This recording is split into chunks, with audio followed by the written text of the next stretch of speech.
The woman stepping off the dusty stagecoach in Pendleton, Oregon, wore men's work clothes and carried a rifle like she knew how to use it. And rancher Austin Marlowe knew right then his spring roundup might be more complicated than he had planned. It was April of 1884, and the morning sun cast long shadows across the main street as Austin approached the coach station. He had placed an advertisement in 3 different newspapers looking for seasonal ranch hands, desperate enough to accept whoever showed up willing to work. The cattle operation on his 1,000 acres needed at least 4 extra hands to manage the spring calving and roundup, but hiring good help had become nearly impossible since the silver strikes up north had lured away most able-bodied workers. "You Austin Marlowe?" the woman asked, her voice clear and direct. She stood about 5.5 feet tall with dark auburn hair pulled back in a practical braid. Her eyes were the color of new moss, direct and unflinching as they met his gaze. "I am," Austin replied, removing his hat.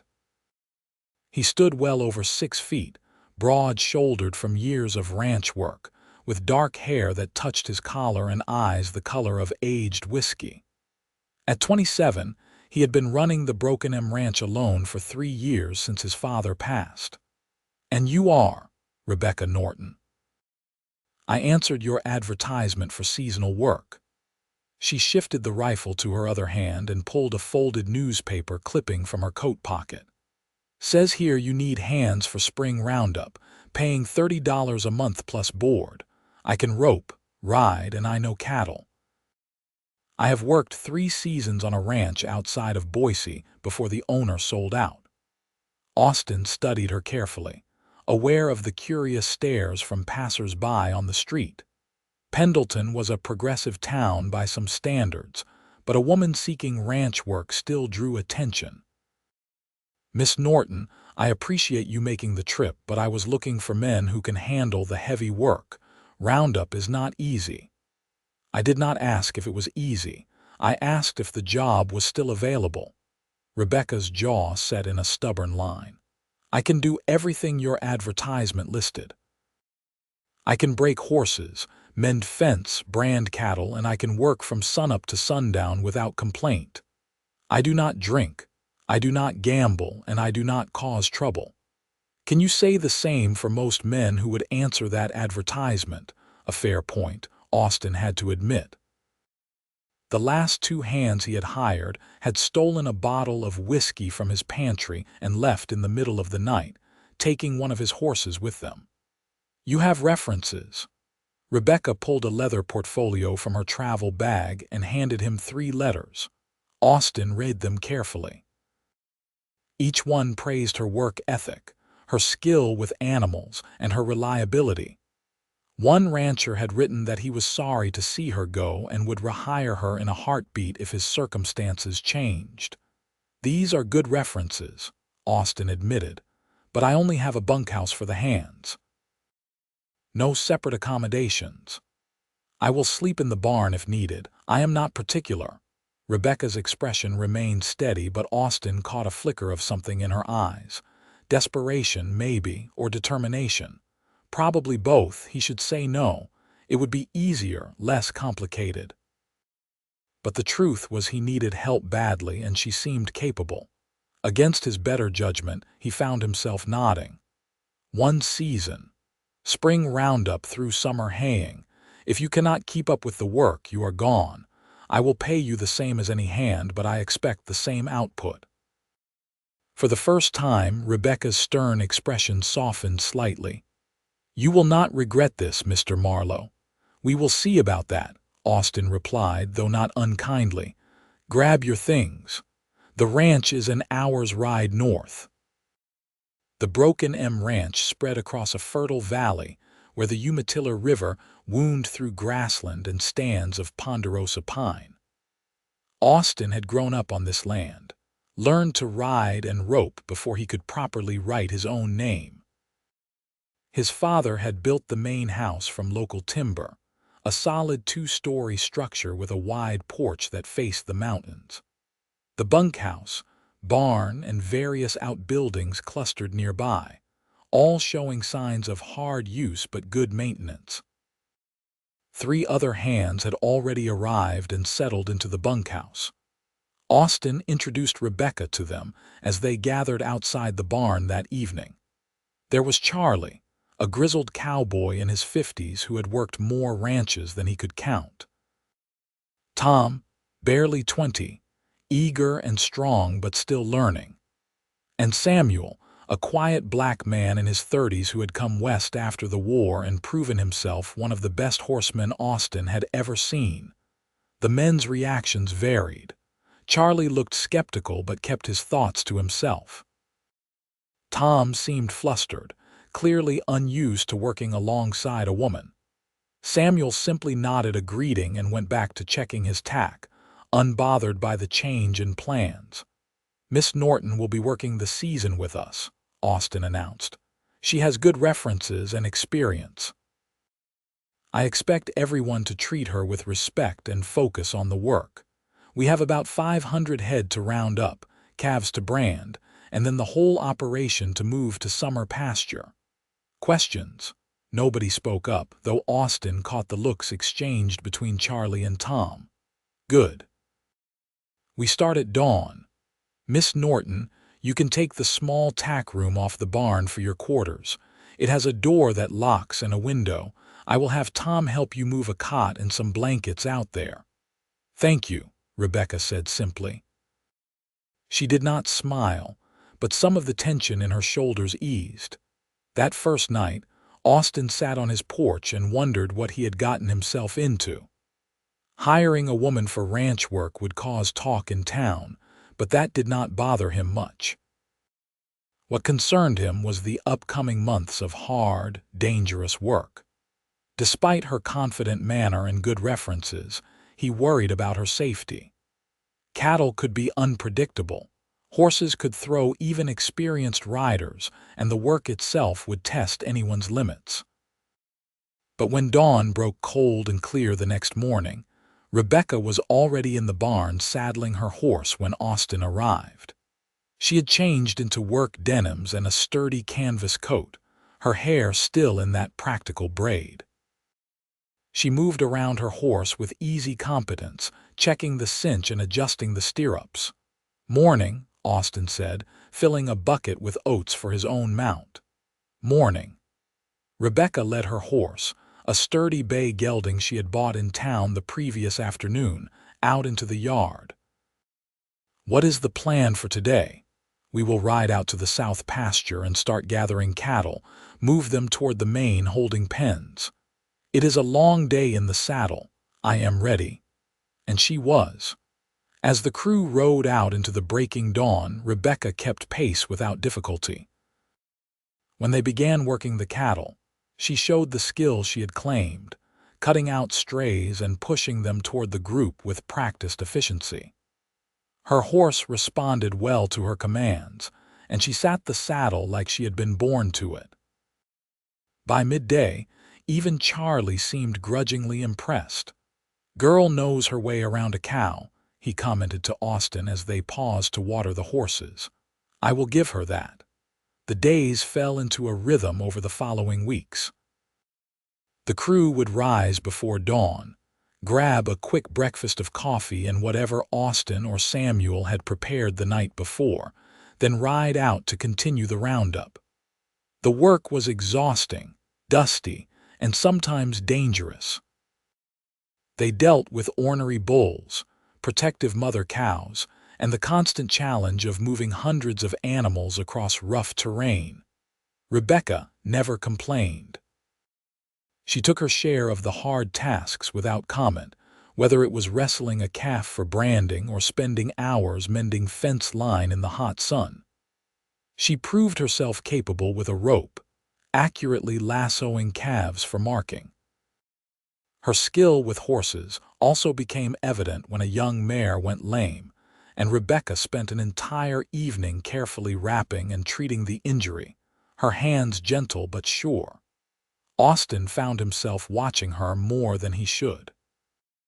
There was something compelling about her quiet competence, the way she approached every task with focused determination.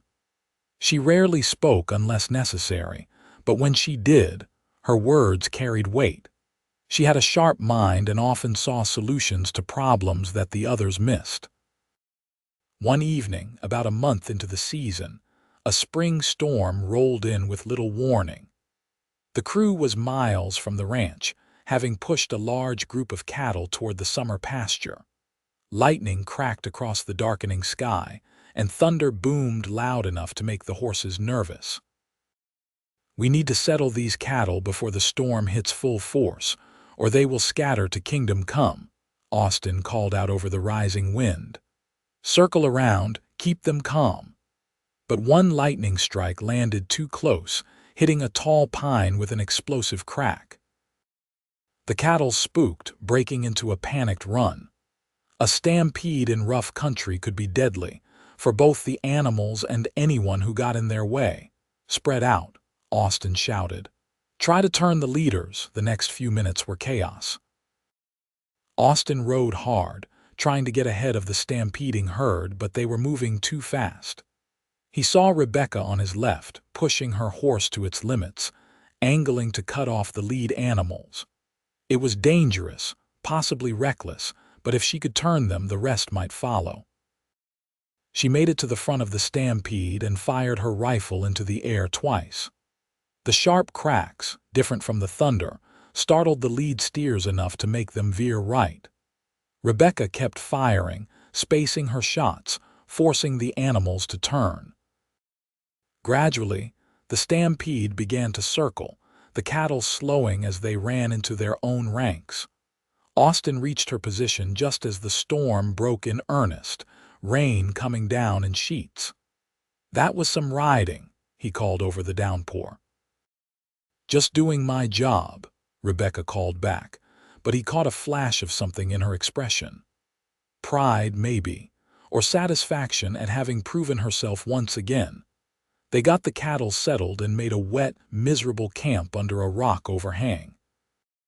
As the crew huddled around a struggling fire, trying to dry out and warm up, Tom spoke what the others were probably thinking.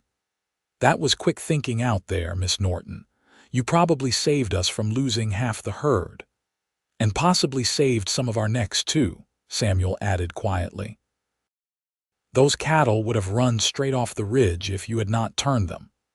Rebecca accepted their praise with a simple nod, but Austin noticed the slight softening in her usually guarded expression. She was beginning to trust them, he realized. Beginning to see herself as part of the crew rather than an outsider fighting for acceptance. As spring turned to early summer, the dynamics of the group continued to evolve. Charlie started asking Rebecca's opinion on various matters, respecting her judgment. Tom looked at her with something approaching hero worship, especially after she saved him from a nasty fall when his horse spooked at a rattlesnake.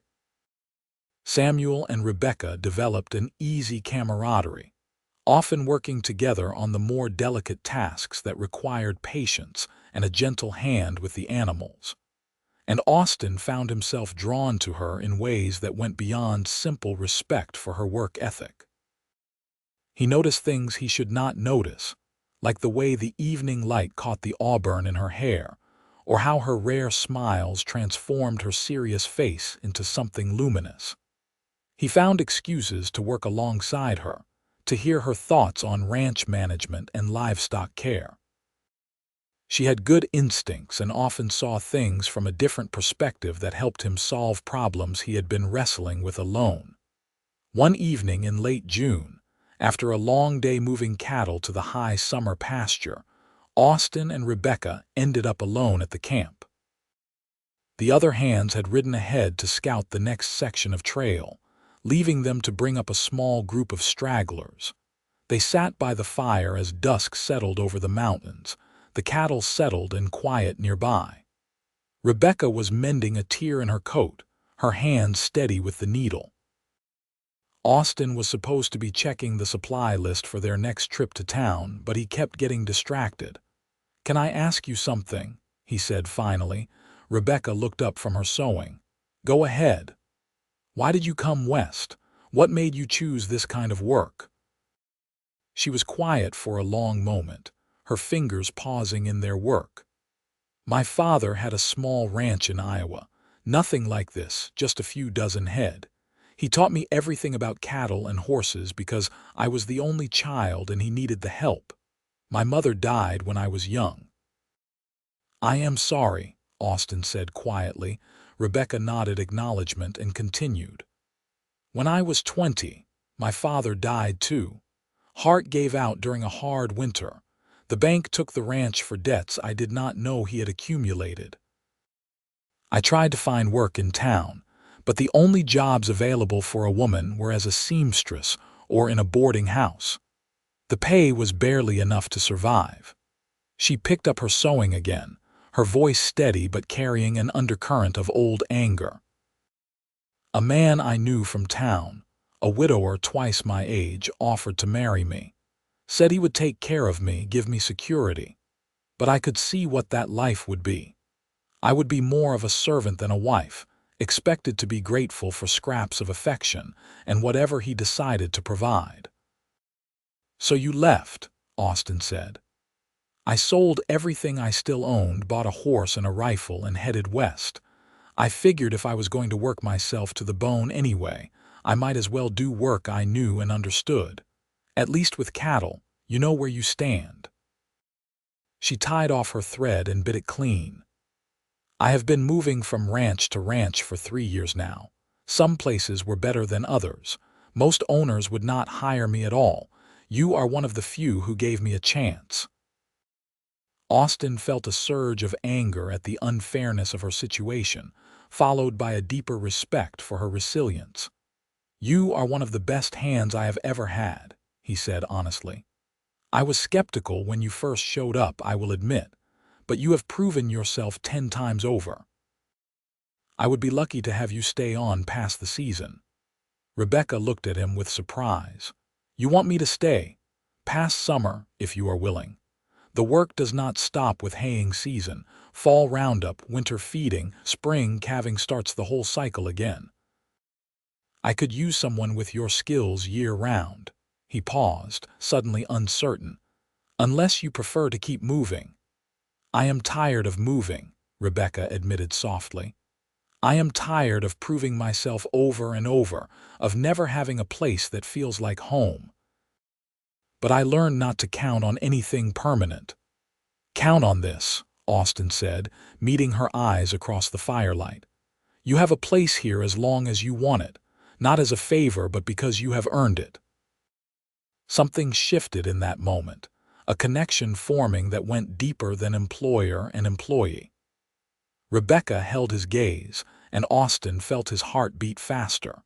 He had not allowed himself to think about romance in years, too focused on keeping the ranch running and honoring his father's legacy. But looking at Rebecca now, he felt the walls he had built around that part of himself beginning to crumble. "Thank you," Rebecca said finally. "I would like to stay." The summer months brought new challenges and deeper bonds. As they worked side by side through long days of haying and fence repair, Austin and Rebecca talked more, sharing stories of their pasts and dreams for the future. He learned that she loved reading but rarely had access to books. He started bringing volumes from his father's library out to the barn, and they would sometimes read in the evenings, sitting on hay bales and sharing passages they found meaningful. Rebecca learned that Austin had nearly become a teacher before his father's death called him back to the ranch. He had spent 2 years at a college in Portland, studying literature and history, before family duty took precedence. Sometimes she caught glimpses of that other life he might have lived in the way he spoke about ideas, in his thoughtful observations about the world beyond their valley. The other hands noticed the growing connection between them, though nobody commented directly. Charlie started giving Austin knowing looks. Tom seemed disappointed, having apparently nursed his own admiration for Rebecca, but he was young enough to bounce back quickly. Samuel, always the most perceptive, simply smiled to himself and made sure to create opportunities for Austin and Rebecca to work together.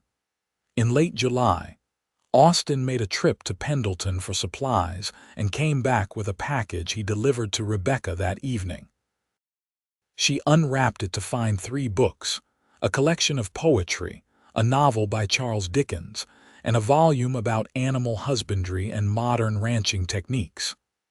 "The first 2 are for enjoyment," Austin said, suddenly feeling awkward. "The third one I thought you might find interesting. It talks about some new approaches to breeding and pasture management." Rebecca ran her fingers over the covers with something like reverence. "Austin, this is too much. These must have been expensive. Consider it a bonus for good work and for staying on," he smiled. "Besides, I am hoping you will share what you learn from that ranching book. I have a feeling you will understand it better than I would." She looked up at him, her eyes bright with emotion.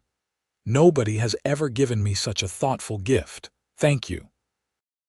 They were standing in the barn, the evening light slanting through the open doors. The moment stretched between them, charged with unspoken feelings. Austin found himself moving closer, drawn by something he could not name and did not want to resist. "Rebecca," he said softly. Her name felt right in his mouth, intimate and precious. "Yes." She did not step back, her face turned up toward his. "I should not say this. You work for me and it is not right to put you in an awkward position, but I cannot seem to help it." He took a breath. "You are the finest woman I have ever known. Your strength, your intelligence, your integrity. I find myself thinking about you constantly, wondering if you might feel even a fraction of what I feel." Rebecca's breath caught. "What you feel?" she whispered. "I am falling in love with you," Austin said simply. "Maybe I have been since the day you stepped off that stagecoach looking ready to take on the world.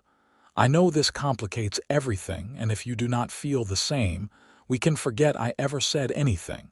But I needed you to know." For a long moment, Rebecca just stared at him, her expression unreadable. Then, slowly, she smiled. It was like watching the sun break through storm clouds. "I feel the same," she said. "I have been trying not to, telling myself it was foolish to hope. But yes, Austin, I feel exactly the same." He reached out and cupped her face gently, giving her every chance to pull away. She did not. Instead, she leaned into his touch, her eyes fluttering closed. When he kissed her, it was soft and careful, a question and an answer all at once. She kissed him back, her hands coming up to rest against his chest, and Austin felt something in his heart unlock that had been closed for far too long. They drew apart slowly, both breathing a little unsteadily. "This is unexpected," Rebecca said with a shaky laugh. "Good unexpected?" Austin asked, his thumb brushing her cheek. "Very good unexpected." She leaned her forehead against his. "But complicated." "We do not have to rush anything," Austin assured her.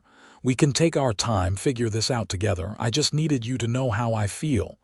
I am glad you told me. I am glad I do not have to keep pretending that you are just my employer and nothing more." Rebecca pulled back enough to meet his eyes. "But Austin, I need to know that this is real. I cannot be a passing fancy or a convenience. I have had to fight too hard for my independence to give it up for anything less than true partnership." "I would never ask you to be less than you are," Austin said seriously. "What I want, if you want it too, is a true partnership. In the ranch, in life, in everything. You are my equal in every way that matters." Rebecca searched his face and must have found what she was looking for because she kissed him again, deeper this time, with a passion that made his head spin. When they finally broke apart, both knew that something fundamental had changed between them, something that would reshape both their futures. Over the following weeks, their relationship deepened even as they kept it relatively private from the other hands.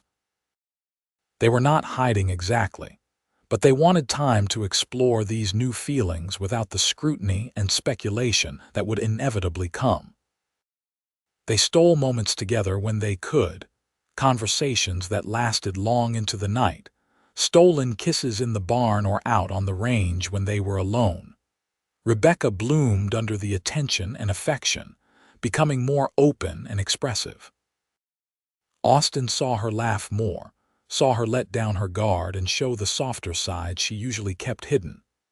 In turn, she drew him out of his own tendency toward solitude, reminding him that strength did not mean carrying every burden alone. They talked about everything. Their childhoods, their fears, their dreams. Rebecca admitted that she wanted children someday, but feared that ranch life and motherhood might not mix well. Austin assured her that his own mother had managed both, working alongside his father until the day she died in childbirth when he was 15. He saw Rebecca's expression cloud at that, and quickly added that medical care had improved since then, that they had a good doctor in Pendleton now. "If we have children," Austin said carefully, "I would want you to have every support. We would hire more help, make sure you did not have to choose between the ranch and family, and I would be there, fully there, as a partner in raising them." "If we have children," Rebecca repeated softly, a small smile playing at her lips. "I like how that sounds." August brought the haying season into full swing. The entire crew worked from dawn to dusk cutting, drying, and storing hay for the winter months. It was brutally hard work, especially in the summer heat, but necessary to ensure the cattle would have enough feed when the snows came. One afternoon, as they were loading the last wagon of the day, Rebecca suddenly stopped and pressed a hand to her forehead. Austin saw her sway slightly and was at her side in an instant. "Are you all right?" he asked, steadying her with a hand on her arm. "Just dizzy for a moment." "I am fine." But she was pale and sweat beaded on her forehead beyond what the heat would explain. "You are not fine. When did you last eat something?" Rebecca frowned, thinking. "I had coffee this morning." "Coffee is not food," Austin said firmly. "Come on, you are done for the day." "Samuel, Charlie, can you finish loading this wagon?" "We have got it, boss," Charlie called back. "Get her into the shade." Austin guided Rebecca to the house, settled her on the porch with a glass of water, and went inside to make her a proper meal. He was no great cook, but he could manage eggs and bread well enough. When he brought the plate out, she tried to protest that she was taking him away from work. "The work will still be there in an hour," Austin said. "You are not any good to me if you collapse from not eating. Now eat, please." Rebecca obeyed, and color gradually returned to her cheeks as she finished the food. "I am not used to someone taking care of me," she admitted quietly. "I have been on my own for so long." "You are not on your own anymore," Austin said, sitting beside her. "You have me and you have the crew. We look out for each other here." She leaned her head on his shoulder, a gesture of trust that made his heart swell. "I never thought I would find this, a place that feels like home, people who feel like family. You." Austin wrapped an arm around her. "I never thought I would find it either. I had resigned myself to running this ranch alone, focused on work and nothing else. You changed everything." They sat together as the sun lowered toward the mountains, content in the silence and closeness. These moments of peace were becoming Austin's favorite part of the day, the quiet times when they could just be together without the demands of work pulling them apart. September brought the fall roundup, and the first hints of changing seasons. The aspens on the mountainsides turned gold, and morning air carried a crisp edge. They would need to bring the cattle down from summer pasture soon, before the first snows made the high country impassable. Charlie and Tom departed in early September, their seasonal contracts complete. Both promised to return the following spring if Austin needed them. That left just Austin, Rebecca, and Samuel to manage the fall work, but it was lighter than the spring season, and the three of them worked together like a well-oiled machine. One evening in late September, Austin invited Rebecca to the main house for dinner. He had spent the afternoon cooking a proper meal, something beyond the usual basic fare. He had even picked wildflowers and put them in a jar on the table. Rebecca arrived in a dress Austin had never seen her wear, simple but flattering, with her hair down instead of in its usual braid. She looked beautiful and slightly nervous. "This is lovely," she said, taking in the set table and the effort he had made. "What is the occasion?" "Does there need to be an occasion to have dinner with the woman I love?" Austin asked, pulling out a chair for her. Rebecca sat, her cheeks coloring at his casual declaration of love. They had said the words to each other before, but it still made her heart race to hear them. "I suppose not." Over dinner, they talked easily, discussing plans for the winter months and ideas for improving the ranch. Rebecca had been reading that animal husbandry book cover to cover and had several suggestions for the breeding program that Austin found genuinely innovative. "You have a real head for this," he said admiringly. "Have you ever thought about running your own place?" "I used to dream about it," Rebecca admitted. "But the capital required to start a ranch from nothing, especially for a woman alone, it seemed impossible. So I settled for working on other people's places." Austin took a deep breath. This was the moment he had been building toward all evening. What if you did not have to start from nothing? What if you became a full partner in an existing operation? Rebecca looked at him with confusion. "I do not understand." Austin reached across the table and took her hand. "Rebecca Norton, I love you more than I thought it was possible to love anyone. You are my best friend, my partner in work, and the person I want beside me for the rest of my life. I know we have not been courting in the traditional sense for very long, but I have never been more certain of anything." He stood and moved to kneel beside her chair, pulling a small box from his pocket. Rebecca's eyes went wide, her free hand coming to her mouth. "I know this might seem fast, but out here, we do not have the luxury of long, leisurely courtships. Life is hard and uncertain, and when you find something real, you hold on to it."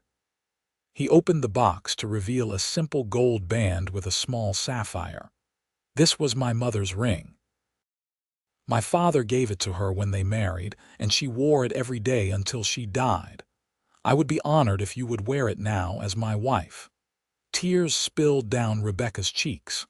"Austin," she whispered, "marry me, Rebecca. Be my partner in every sense of the word. Half of this ranch, half of everything I have would be yours, not because you are my wife, but because you have earned it with your work and your heart.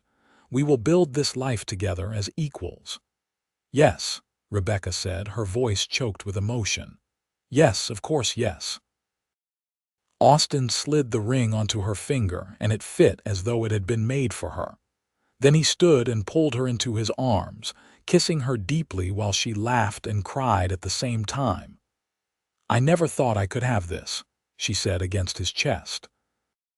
"I thought I had given up on family and home and love when I chose this life." "You chose yourself," Austin said, stroking her hair. "You chose your own strength and independence. That is what makes you so remarkable. And now you are choosing this, choosing us, but on your terms. As an equal partner." They spent the rest of the evening making plans. They would marry in Pendleton in October, a simple ceremony with Samuel as witness. Rebecca wanted to write to a cousin in Iowa, the only family she had left, though she did not know if the letter would reach her in time. Austin suggested they have a small reception at the ranch afterward, invite the neighboring ranchers and the people from town who had been kind to them both. "I want to do this right," Austin said. "I want everyone to know that you are not just my wife but my full partner. Your name should be on the deed to this ranch alongside mine." Rebecca stared at him. "Austin, that is your inheritance, your father's legacy. You cannot just sign half of it over." "I can, and I will." My father always said a ranch was only as good as the people who worked it. You have put as much of yourself into this land as I have over these months. It should be as much yours as mine." He cupped her face gently. "Besides, I have a feeling my father would have liked you very much. He always respected people who were not afraid of honest work." "Then I will be honored to share the name Marlowe and to be your partner in all things," Rebecca said softly. They were married on a brilliant October morning when the whole valley seemed to glow with fall colors. Rebecca wore a simple but elegant dress she had commissioned from the town seamstress, pale blue to match the sapphire in her ring. Austin wore his best suit, his hair neatly trimmed for the occasion. Samuel stood with them, along with a few friends Austin had made in town and Rebecca's cousin Sarah, who had made the long journey from Iowa after receiving Rebecca's letter. Sarah was a widow herself, and she embraced Rebecca with tears, saying how happy she was to see her cousin finding joy after so much hardship. The ceremony was brief but heartfelt. When the minister pronounced them husband and wife, Austin kissed Rebecca with a tenderness that made several of the women in attendance sigh. Then they all returned to the ranch for a celebration that lasted well into the evening. Neighbors brought food and well wishes. Some of the older ranchers had been skeptical when they heard about Austin's unconventional hiring practices. But seeing Rebecca and Austin together, the obvious love and respect between them, most of those doubts seemed to fade. Besides, word had spread about Rebecca's skill and hard work, and in ranch country, competence earned respect regardless of gender. As the sun set and the party wound down, Austin and Rebecca finally found themselves alone in the main house, which was now truly their home together. Rebecca had moved her few belongings from the barn earlier in the week, and seeing her things mixed with his made Austin's heart feel almost too full. "Happy?" he asked, drawing her close. "Happier than I ever imagined possible," Rebecca replied, her arms going around his neck. "I feel like I have been wandering for so long, and I finally found where I belong." "You belong here with me, for as long as we both shall live," Austin said, and then he kissed his wife with all the love in his heart, carrying her upstairs to begin their married life together. The winter months were a time of adjustment and deepening intimacy. With the intense work of the busy season behind them, Austin and Rebecca had more time to simply be together, to learn each other's habits and rhythms. They worked together on the daily chores of winter feeding and maintenance, but the pace was slower, more manageable. Samuel had his own small cabin on the ranch property, giving the newlyweds privacy in the main house. He seemed genuinely happy for them both, telling Austin one day that it did him good to see two people who deserved happiness finding it together. Rebecca took to managing the household accounts and proved to have a knack for numbers that impressed Austin. She found ways to reduce expenses without cutting necessary corners, and suggested several investments in breeding stock that would pay off in future seasons. True to his word, Austin added her name to the ranch deed as a full partner, and they began making decisions about the operation together. In December, a heavy snowstorm trapped them in the house for 3 days. They spent the time reading aloud to each other, talking about their dreams for the ranch's future, and making love in front of the fireplace. Austin had never felt so content, so completely at peace with his life. "I have been thinking about expanding the herd," Rebecca said one evening as they lay tangled together under blankets. "If we improve our breeding stock like we discussed and secure grazing rights on that additional BLM land to the north, we could increase our numbers by 1/3 without straining our resources." Austin smiled and kissed her temple. "I love that my wife talks business even in bed." "Would you prefer I talk about something else?" Rebecca asked with a teasing tone he had heard more often lately. "I love everything about you, including your brilliant mind," Austin said. "And I think your expansion plan has merit. We should discuss it more when we can actually see the land in question without trudging through 3 feet of snow." "Practical as always," Rebecca said, but she was smiling. Spring came again, and with it, the return of Charlie and Tom for another season of work. Both men congratulated Austin and Rebecca on their marriage, and if they felt any awkwardness about the change in dynamics, they hid it well. Rebecca was now the boss's wife and co-owner of the ranch, but she continued to work right alongside the crew, earning their continued respect. In April, Rebecca began feeling ill in the mornings, and Austin insisted she see the doctor in Pendleton. They made the trip together, and the doctor confirmed what Rebecca had already begun to suspect. She was pregnant, due sometime in late October or early November. Austin's reaction was a mixture of joy and fierce protectiveness. "You should not be doing heavy work anymore," he said immediately. "We will hire extra help and you should rest more." "I am pregnant, not fragile," Rebecca protested, but she was smiling. "Women have been working and having babies since the beginning of time. I will be fine." They compromised. Rebecca continued to work but avoided the most strenuous tasks and took more breaks. Austin watched her like a hawk, which she found both endearing and occasionally exasperating. But she understood his fear, knew about the mother he had lost to childbirth, and tried to be patient with his concerns. As summer progressed and Rebecca's pregnancy became more visible, she had to admit that the physical demands were becoming harder to manage. By August, she had largely shifted to lighter work around the ranch, managing the books, overseeing supplies, and handling some of the horse training that did not require being in the saddle for long hours.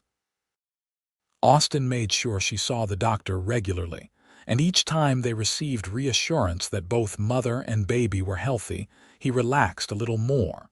Still, as October approached, his anxiety grew. What if something goes wrong? He asked her one night, his hand resting protectively on her rounded belly. "What if I lose you?" "You will not lose me," Rebecca said firmly. "I am strong, the baby is healthy, and we have a good doctor. Women survive childbirth every day, Austin. You cannot live in fear of what might happen." "I cannot live without you," Austin said quietly. "I only just found you." Rebecca took his face in her hands, making him meet her eyes. "Listen to me. I am not going anywhere. I fought too hard to build this life with you to give it up now. I intend to be around for a very long time, raising our children and running this ranch alongside you. Do you understand?" Austin nodded, allowing himself to be reassured by her confidence and strength. "I understand. I will try to worry less." "Try very hard," Rebecca said with a smile and kissed him on a cold November morning. Rebecca's labor began. Austin immediately rode for the doctor while Samuel stayed with Rebecca, helping her as best he could.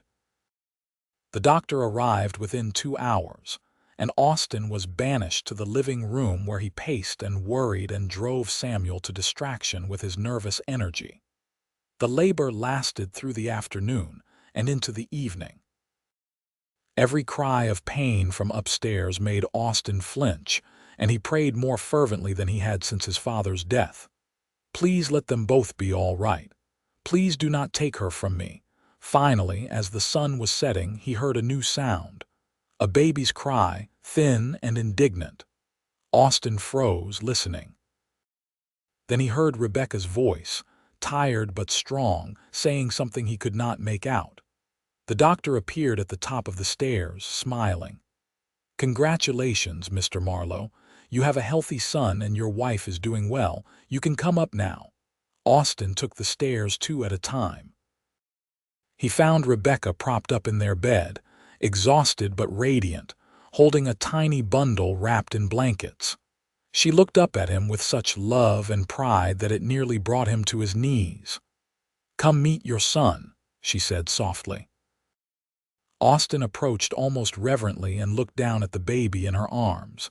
He had a shock of dark hair and a red, scrunched face, and he was the most beautiful thing Austin had ever seen besides his mother. "He is perfect," Austin breathed. "You are perfect. You did so well." "We did well," Rebecca corrected gently. "We made this little person together. Would you like to hold him?" Austin carefully took his son into his arms, amazed by how small and light he was. The baby squirmed and made a small sound, and Austin felt his heart expand in a way he had not known was possible. This was his child, his and Rebecca's, a living symbol of their love and partnership. "What should we name him?" Rebecca asked. They had discussed several options but had not decided on anything definite. Now, holding his son, Austin thought of his father, the man who had taught him everything he knew about ranching and about being a good man. "What about Robert?" he suggested. "After my father, Robert Andrew Marlowe." Rebecca smiled. "Robert Andrew, I like it. Hello, little Robert. Welcome to the family." The baby seemed to settle at the sound of his mother's voice, and Austin carefully placed him back in her arms. Then he sat on the edge of the bed and wrapped his arms around both of them, his wife and his son, his heart overflowing with gratitude and love. The months after Robert's birth were challenging in new ways. Sleepless nights, constant feedings, and the endless demands of caring for a newborn tested both Austin and Rebecca. But they navigated it together, supporting each other through the exhaustion and the occasional frustration. Rebecca proved to be a fiercely devoted mother, but she also made it clear that she intended to return to active participation in running the ranch as soon as she was able. By the time spring rolled around again, she had worked out a system. She would focus on the management side during Robert's first year, handling the books, planning, and lighter tasks, while Austin and the crew handled the heavy labor of roundup. Sarah, Rebecca's cousin, had decided to move west permanently and took up residence in the small cabin Samuel had been using. Samuel shifted to the bunkhouse with the seasonal workers, claiming he preferred the company anyway. Sarah helped with Robert and household tasks, giving Rebecca the freedom to stay involved with the ranch operations. The Broken M prospered under Austin and Rebecca's joint management. Rebecca's innovations in breeding and pasture rotation increased the herd's health and productivity. Austin's steady leadership and his crew's hard work ensured the daily operations ran smoothly. Together, they built something larger than what either could have achieved alone. By the time Robert was 2 years old, toddling around the ranch and already showing signs of his mother's determination and his father's steady nature, Rebecca found herself pregnant again. This time, Austin handled the news with more calm, though he still fussed over her constantly. Their second child, a daughter they named Catherine Rose, arrived in the spring of 1888, healthy and strong like her brother. She had Rebecca's auburn hair and Austin's whiskey-colored eyes, and both parents were instantly smitten. "Our family is growing," Rebecca said one evening as they sat on the porch, watching Robert play in the yard while Catherine slept in her mother's arms. "Sometimes I can hardly believe this is my life." "Better than you imagined?" Austin asked, his arm around her shoulders. "So much better. I thought I would spend my life alone, moving from place to place, never putting down roots. Now I have roots so deep I cannot imagine being anywhere else." Austin kissed her temple. "You gave me this too, you know. Before you arrived, this ranch was just work, just duty. You made it a home. You made me remember that there is more to life than simply surviving." They sat in comfortable silence, watching the sun set over their land, their children nearby, their love as strong as the mountains that surrounded their valley. It had all started with a simple job advertisement, a desperate rancher willing to take a chance on an unconventional hire. But it had become so much more than either of them could have dreamed. The years continued to pass, marked by the changing seasons and the steady rhythms of ranch life. Robert and Catherine grew, joined eventually by two more children, twins named Margaret and Samuel after their honorary uncle. The children grew up strong and capable, learning to ride and work cattle as naturally as they learned to read and write. Austin and Rebecca built the Broken M into one of the most successful ranches in eastern Oregon. They were known for their quality livestock, their fair treatment of workers, and their partnership. People spoke admiringly of how they worked together, how they respected each other's contributions equally. Rebecca never regretted her decision to answer that advertisement in the spring of 1884. What she had thought would be a single season of work had become a lifetime of love, partnership, and purpose. She had found her place in the world, and in Austin's arms, she had found her home. Austin often reflected on the moment Rebecca stepped off that stagecoach, all fierce determination and quiet strength. He had hired her for one season, expecting nothing more than a capable ranch hand. Instead, he had found his soulmate, his partner in every way that mattered, and the love of his life. On their 10th wedding anniversary, they stood together on the porch of their home, watching their children play in the yard where they had stood so many times before. The Broken M had expanded, with additional land and a larger herd, but the heart of it remained the same. It was built on hard work, mutual respect, and the deep, abiding love between a rancher and the woman who had come for one season and stayed for a lifetime. Any regrets? Austin asked, pulling Rebecca close. She looked up at him with those green eyes he still loved to get lost in. Not a single one. You. Only that I did not find you sooner, Austin said, and kissed his wife as the sun set golden over their land, their legacy, their home. Around them, their children's laughter rang out like music, and in the distance, the cattle called to each other in the gathering dusk. It was the sound of life continuing, of love enduring, of a partnership that had transformed two solitary people into a family, a ranch into a home, and a single season into forever. The autumn of 1894 brought unexpected challenges. A severe drought had gripped the region for 2 years, and water sources that had always been reliable began to run dry. Austin and Rebecca worked tirelessly to keep the cattle watered, drilling new wells and rotating pastures more frequently to preserve what grass remained. One evening in September, after a particularly difficult day dealing with a dry creek bed, they sat exhausted on the porch. Robert, now 10 years old, brought them water without being asked, his young face serious with concern. "Is the ranch going to be okay, Papa?" he asked. Austin looked at his son, then at Rebecca, who gave him an encouraging nod. They had always believed in being honest with their children about the realities of ranch life. "We are facing some hard times," Austin admitted, "but your mother and I have weathered difficulties before. We will figure this out together as a family." Rebecca reached out and squeezed Robert's hand. "The land goes through cycles, sweetheart, dry years and wet years. We just have to be smart and work hard and trust that the rains will come again." Robert nodded, reassured by his parents' calm confidence. As he went back inside to help his Aunt Sarah with the younger children, Austin turned to Rebecca. "I hope we are right about this," he said quietly. "We will be," Rebecca said firmly.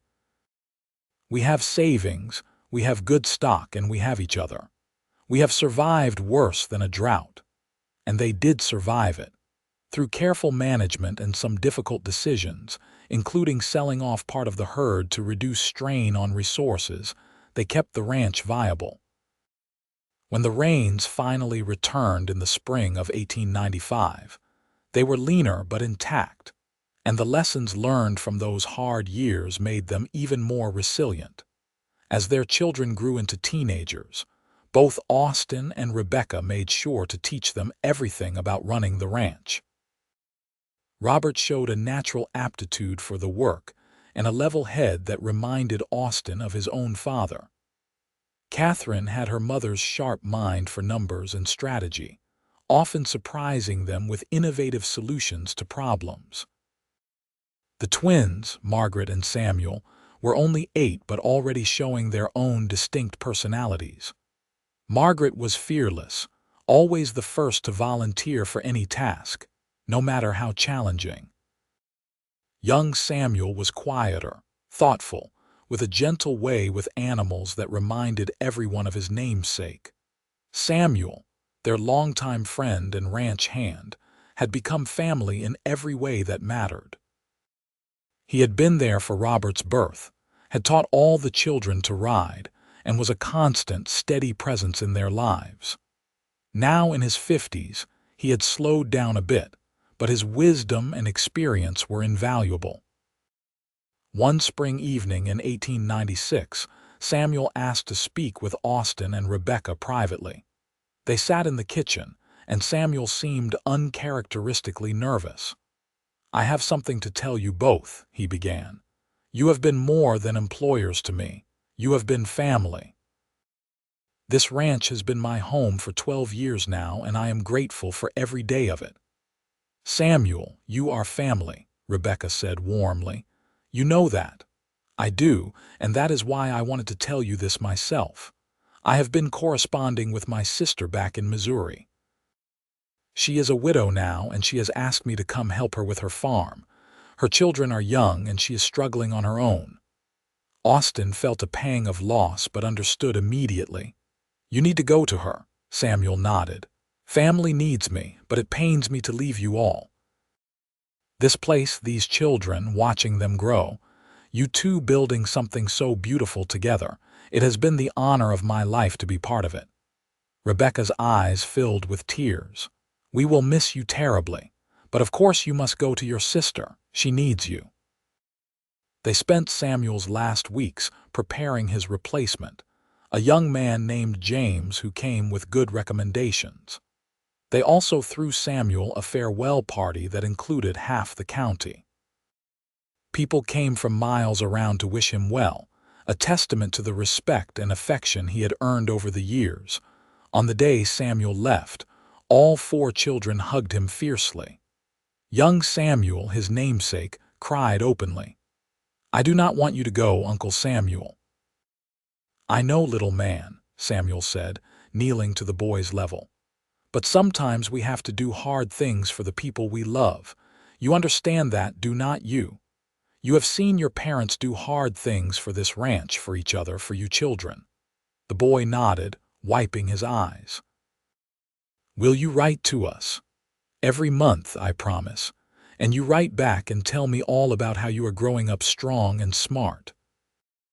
When Samuel finally rode away, heading toward the stagecoach that would begin his journey back to Missouri, Rebecca stood with her arm around Austin, both of them feeling the weight of his absence already. "End of an era," Austin said quietly. "Beginning of a new one," Rebecca replied. "That is how life works. People come into our lives, they shape us, and then sometimes they move on. But the love remains." Austin pulled her close, grateful as always for her strength and wisdom. They had built something enduring, something that could weather departures and droughts and all the challenges life threw at them. Because they had each other, and they had raised their children to carry on that legacy of partnership and resilience. As the 19th century drew to a close, the Broken M Ranch stood as a testament to what was possible when 2 people came together as true equals. Austin and Rebecca, now in their early 40s, had silver threading through their hair and lines on their faces earned from years of sun and hard work. But they were still as in love as they had been on their wedding day, still partners in every sense of the word. Robert, at 15, was nearly as tall as his father and already taking on significant responsibilities around the ranch. He had his father's steady nature and his mother's innovative thinking, a combination that promised well for the ranch's future. Catherine, at 13, had declared her intention to go to college and study business. Austin and Rebecca supported this ambition wholeheartedly, determined that their daughter would have every opportunity to pursue her dreams. She planned to return to the ranch after her education, to apply what she learned to expanding their operation. The twins, now 11, were still finding their paths, but showed promise in their own ways. Margaret had begun training horses with remarkable success, and young Samuel had started keeping detailed journals about the cattle, tracking bloodlines and characteristics with a scientist's precision. One evening in the summer of 1899, as the new century approached, Austin and Rebecca took a rare evening to themselves. They rode out to a high meadow where they had often gone in the early days of their relationship, a place where they could see the whole valley spread out below them. 15 years, Rebecca said, leaning back against Austin as they sat watching the sunset. Since that day I showed up in Pendleton looking for work. Best hiring decision I ever made, Austin said, his arms around her waist. Though I will admit I had my doubts at first. Rebecca laughed. I could tell. You thought I would last maybe a week before giving up and going back east. Instead you stayed and took over my whole life, Austin teased. My ranch, my heart, everything. I did not take over, Rebecca protested. We built this together. We did, Austin agreed, his tone becoming more serious. Everything good in my life, Rebecca, traces back to you. Our children, the success of this ranch, the happiness I feel every single day. You gave me all of that. We gave it to each other, Rebecca said, turning in his arms to face him. I was so lost when I came here, Austin. Wandering from place to place, thinking independence meant being alone. You taught me that true strength comes from partnership, from letting someone stand beside you as an equal. They kissed as the sun painted the sky in shades of orange and gold. Two people who had found in each other exactly what they needed. Not someone to complete them, for they had each been complete on their own, but someone to walk beside them, to share the burdens and the joys, to build something larger than either could create alone.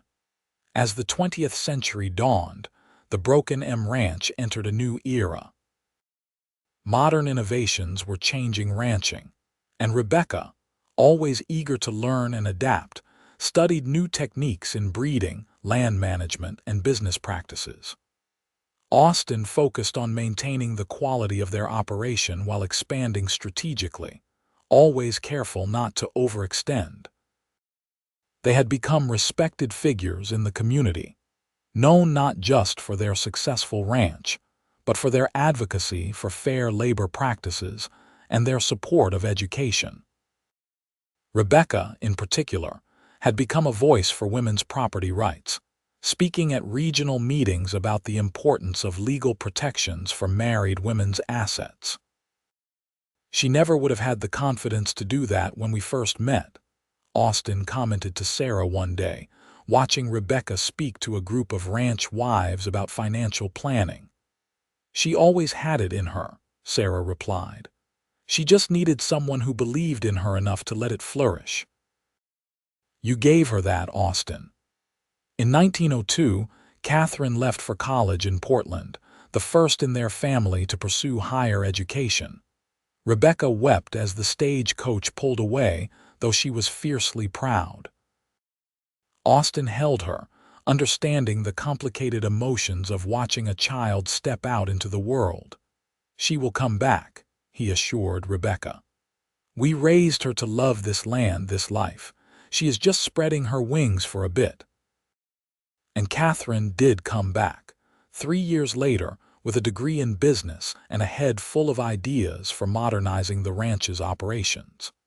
She also brought home a young man named Daniel, a fellow student who shared her passion for innovation in agriculture. Within a year, they were married, and Daniel proved to be a valuable addition to the ranch family. Robert had married as well, to a neighboring rancher's daughter named Emma. They had built a house on the eastern section of the Broken M property, and Emma had given birth to Austin and Rebecca's first grandchild, a girl named Rose, in 1904. Holding his granddaughter for the first time, Austin felt the circle of life complete itself in a profound way. He looked at Rebecca, saw her own eyes wet with happy tears as she watched him with baby Rose, and felt overwhelmed with gratitude for the journey they had taken together. The twins, now young adults, had found their callings as well. Margaret had started a horse training operation that supplied mounts to ranches throughout the region. Samuel had gone to agricultural college and returned with revolutionary ideas about soil conservation and sustainable grazing that were transforming how they managed the land. In the summer of 1908, Austin and Rebecca celebrated their silver anniversary. Their children and grandchildren gathered, along with friends and neighbors from across the county. It was a joyous celebration of 25 years of marriage, partnership, and love.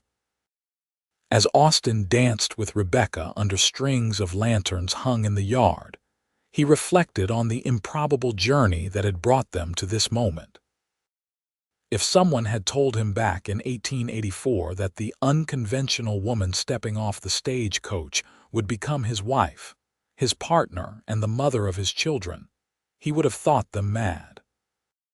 Yet here they were, surrounded by the life they had built together, still as devoted to each other as ever. "What are you thinking about?" Rebecca asked, her head resting on his shoulder as they moved to the music.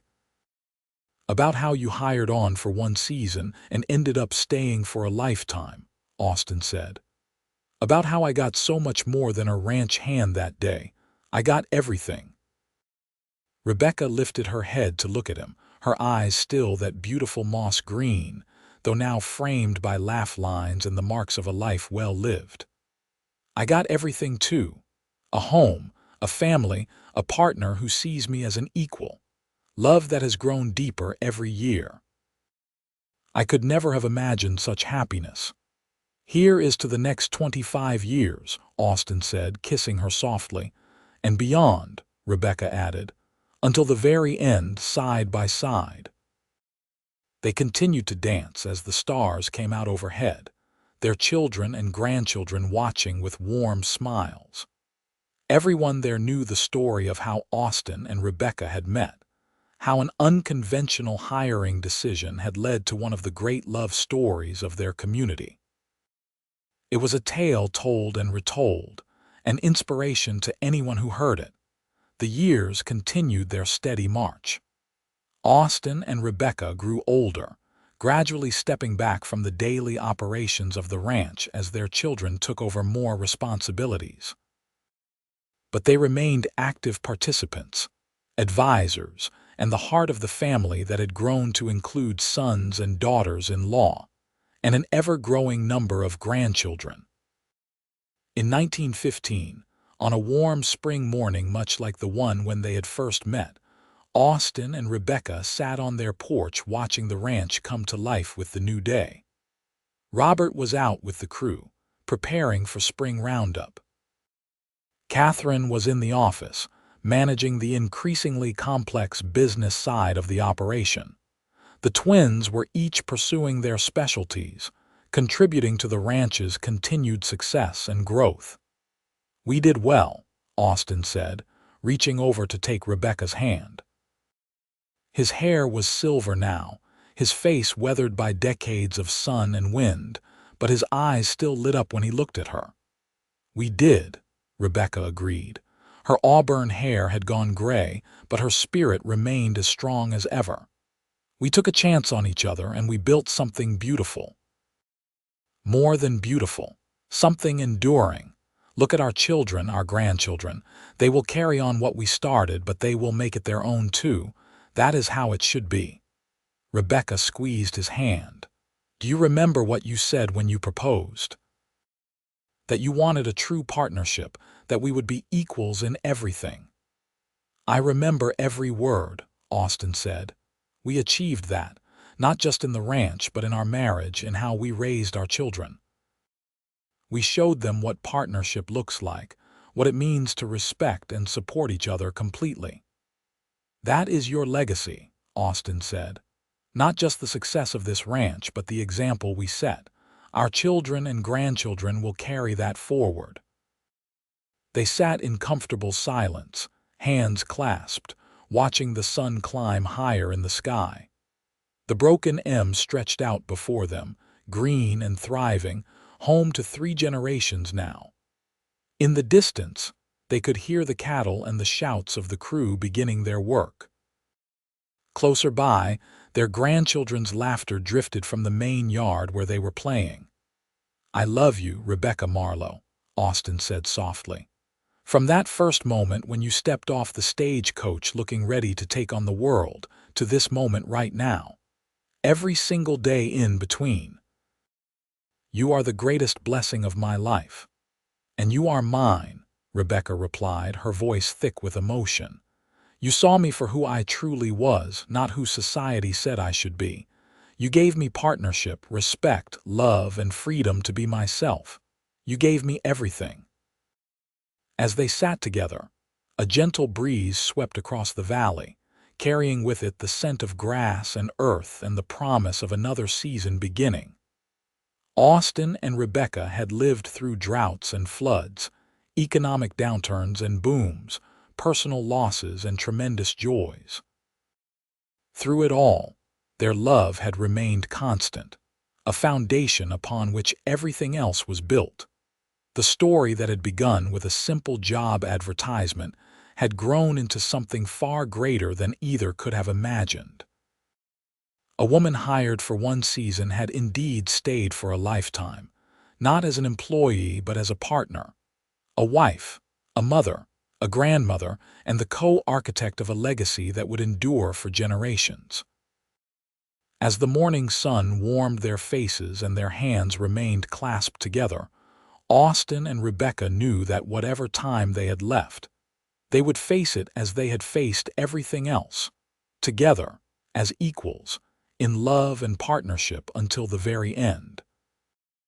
And that love, forged in the wild and beautiful landscape of the Oregon high desert, tested by hardship and sweetened by joy, would live on in their children and grandchildren, an enduring testament to what was possible when two people truly saw each other, respected each other, and chose to build a life together on the foundation of genuine partnership and abiding love.